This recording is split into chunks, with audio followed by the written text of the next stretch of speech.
За технологийн хөгжил бол бүр үнэхээр хурдан хөгжиж байна. За энэ зураг бол үнэхээр бодит гэж та бүхэн боддоо. Японы Keio University-ийн эрдэмтэд хүний тэнцвэр хөдөлгөөнийг дэмжих зорилгоор робот сүүлийг бол бүтээсэн юм байна. Таньж. За энэ сүүлийг бол RK гэж нэрлэдэг юм байна. Ер нь бол одоо тэнцвэр садын амьтдаас буюу муур гөрөл энтрээс бол санаа авч хийсэн.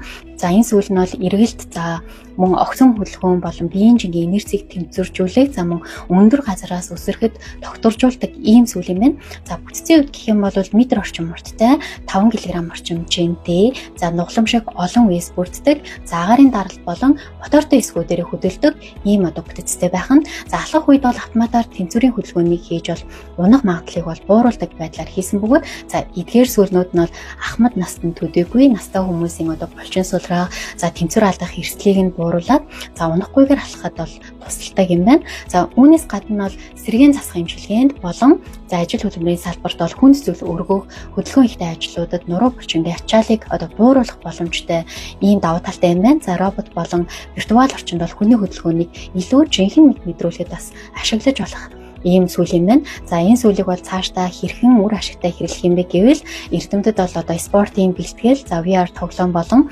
аюултай орчинд ажиллах хүмүүсийн хөдөлгөөнийг тогтворжуулахад ашиглаж болно гэж бол үзэж байгаа юм байна.